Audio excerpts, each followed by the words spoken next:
It had been months since I first discovered the existence of the Ouija board in our house. As the days passed, the idea of trying it out had never left my mind, growing like a persistent itch that begged to be scratched. The thought of communicating with spirits was both intriguing and terrifying, and my slightly superstitious nature couldn't resist the temptation. Finally, that weekend came when my parents were away, leaving me alone in the house. The perfect opportunity had presented itself, and I couldn't let it slip away. I texted a few of my friends, Liam and Jack, and even convinced my younger brother, Adam, to join in the eerie escapade. As the sun dipped below the horizon, darkness shrouded the house, setting the stage for our chilling experiment. In the basement, the small closet stood, filled with my parents' old stuff, collecting dust, among which lay the Ouija board, waiting patiently to be rediscovered. With my mother's help, we delicately sorted through the closet, maintaining its neatness. Eventually, the dusty box bearing the name Ouija emerged, and within it lay the Ouija board and the mysterious planchette, the piece that moves around the board during the séance. Despite its infrequent usage, the box had an aura of age and mystery, as if holding secrets of its own. The anticipation in the air intensified as we turned off the lights and placed a flashlight in the corner of my room, illuminating the eerie atmosphere. All four of us gathered around the board, holding the planchette in our hands, ready to connect with the other side. As we asked basic questions, the planchette began to move, spelling out responses. Though we suspected one another of moving it, we played along, keeping the immersion intact. The questions turned more daring, and as I dared to inquire if there was a demon among us, the planchette pointed to yes. Laughter erupted, but it was short-lived. Suddenly, the flashlight flickered and died, plunging us into darkness. Panic gripped us, and we fumbled to find another source of light. The moment was undeniably chilling, and I couldn't shake the feeling that there was more to it than just a random coincidence. We decided to abandon the séance and fled to the backyard to escape the palpable unease inside the house. Later, as everyone left, I returned to my room, accompanied by a lingering sense of dread. The Ouija board had to be put away, and I relocated it downstairs, unable to sleep in the same room with it that night. But as I finally tried to sleep, a chilling stillness hung in the air, broken only by the sudden disturbance from my closet. The silence shattered like fragile glass, and my heart pounded in my chest. Fear coiled around me like an icy serpent, tightening its grip with each passing second.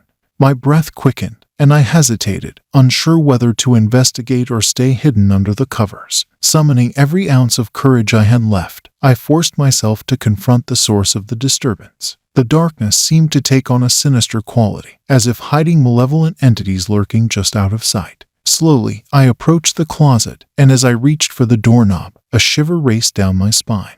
With trembling hands, I swung the door open, and what I saw on the other side sent my heart racing even faster. There, in the dim glow of the moonlight filtering through the curtains, were what appeared to be shadows cast by two distinct feet. The sight was unnerving, as if the spirits themselves had manifested within my sanctuary. A deafening silence enveloped the room, and the shadows seemed to dance and sway, taunting me with their presence. Fear gripped me, and I couldn't help but scream, my voice piercing through the night. Without thinking, I fled from my room, seeking refuge in my brother's room down the hallway. My brother, half asleep and confused, tried to comfort me as I explained what I had witnessed. But the feeling of dread didn't leave me. It clung to my very soul like a relentless specter. Together, we returned to my room to investigate further, but to our bewilderment, the shadows had vanished, leaving behind only an upturned wooden box and scattered childhood memorabilia. I couldn't comprehend how the box had fallen without any logical explanation.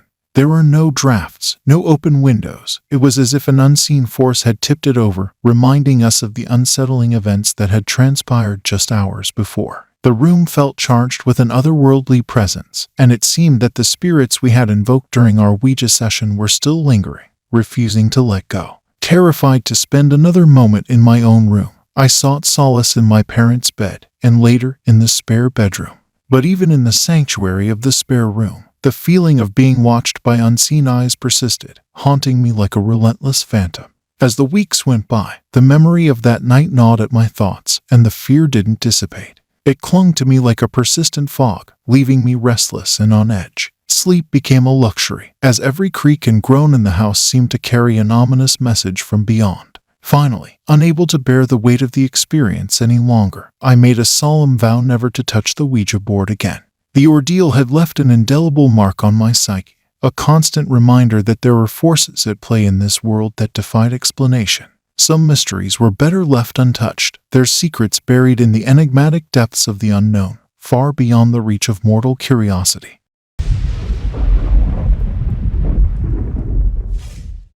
I had never used a Ouija board until I was in my mid-20s. It was never something that interested me, but my friend George was briefly talking to this girl named Mandy, who was into the paranormal and exploring abandoned, allegedly haunted places. She was always seeking out thrilling adventures, and this time, she invited George and me to join her and her friend Carly on a midnight escapade to an abandoned house known for its ghostly history. At first, I was skeptical and not entirely keen on the idea of using a Ouija board in a supposedly haunted place, but George managed to persuade me by mentioning that Carly, Mandy's friend, was cute. With nothing else planned that night, I decided to go along for the adventure. As the clock struck 11, George picked me up, and together, we drove to meet the girls at a park.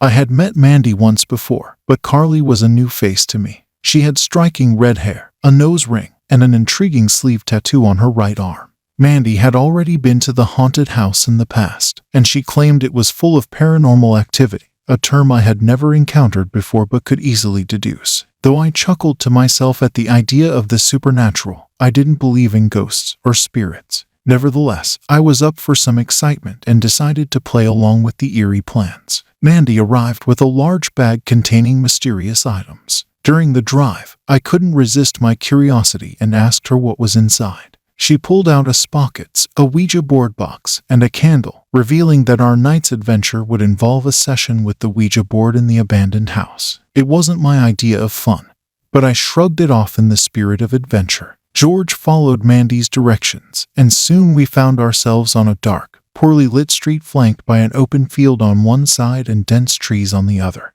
The abandoned house was gated off, so we parked nearby and made our way through the woods to reach the backyard. As Mandy led the way, we climbed through a back window that she had used on her previous visit.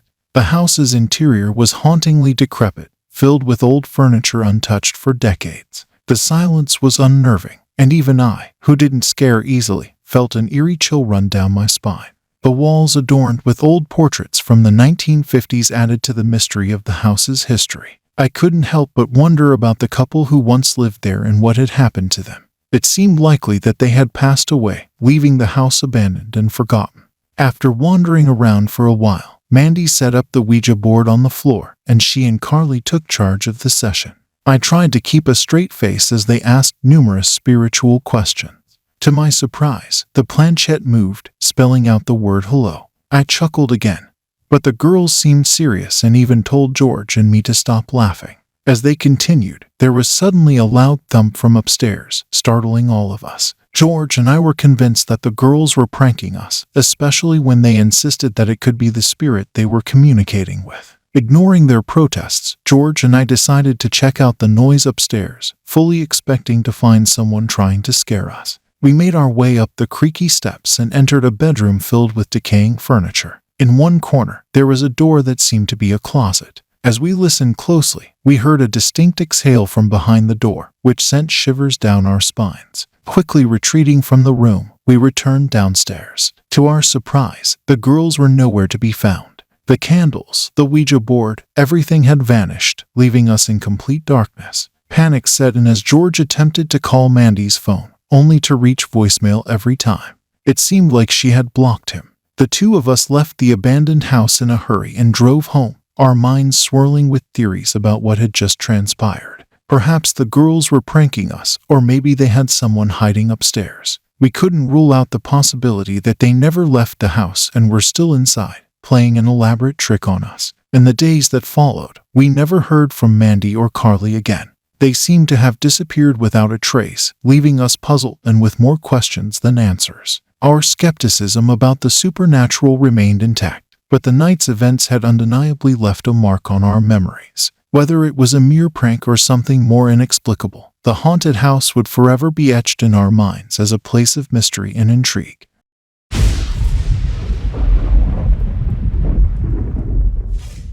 October of 2015 was a time when I was deep into my junior year of high school, completely engulfed in my horror phase. Anything scary or supernatural intrigued me, and with Halloween on the horizon, my fascination with the macabre was at an all-time high. It was during this chilling season that I stumbled upon numerous terrifying stories about Ouija boards and the inexplicable encounters people had while using them. My curiosity was piqued, and I couldn't resist the temptation to try it out for myself. I ordered a Ouija board from Amazon and eagerly awaited its arrival. When the package finally reached my hands, I knew the perfect time to test its mysterious powers, when our parents were not home, and the ambience was ideal for a spooky experiment.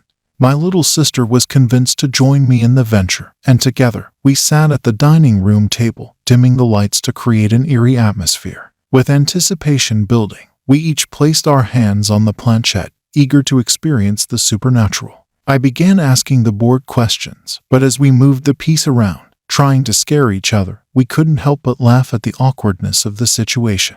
After a while, boredom set in, and my sister wanted to call it quits. However, I convinced her to give it a few more minutes. As we continued our attempt to communicate with spirits, we saw no signs of any otherworldly presence. Disappointed, my sister decided to retreat to her room. I, on the other hand, was determined to understand why our experience seemed fruitless. Online, I read about others whose first attempts with Ouija boards had yielded no results, and so I resolved to give it another shot later that night. Around 1 a.m., while my sister slept peacefully in her room, I ventured back to the dining room.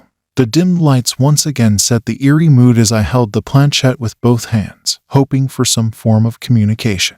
But alas, nothing happened. Frustration started to set in until I heard something that sent shivers down my spine. Soft footsteps and a muffled female voice coming from upstairs. My sister's room was directly above the dining room, so my first instinct was to think it was her. However, something didn't feel right. The voice didn't quite sound like hers. Moreover, it seemed to be coming from our older brother's room, who was away at college. Confused and curious, I tiptoed up the stairs to investigate.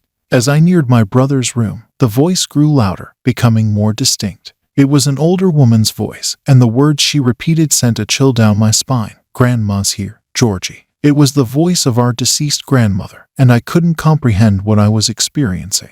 I paused at the door, my ear pressed against it, trying to make sense of the impossible. The realization struck me that there was no way my sister could be responsible for this eerie voice. I mustered up the courage to open the door and turned on the light, but to my horror, the room was empty, the voice had ceased. Panic began to consume me as I quickly retreated to my room, locking the door and hiding under the covers. The vividness of the encounter overwhelmed me, leaving me unable to rationalize what had just happened. The night seemed endless as I lay awake, still reeling from the inexplicable encounter. It was an experience too real, too vivid, to have been a mere figment of my imagination. Even now, 8 years later, I can recall that haunting night as if it were yesterday. To find solace, I recited a prayer before attempting to sleep, but my mind was too overwhelmed to find rest. This chilling experience with the Ouija board left a lasting impression, forever etched in my memory. A tale I could never forget and a reminder of the enigmatic forces that may lie beyond our understanding.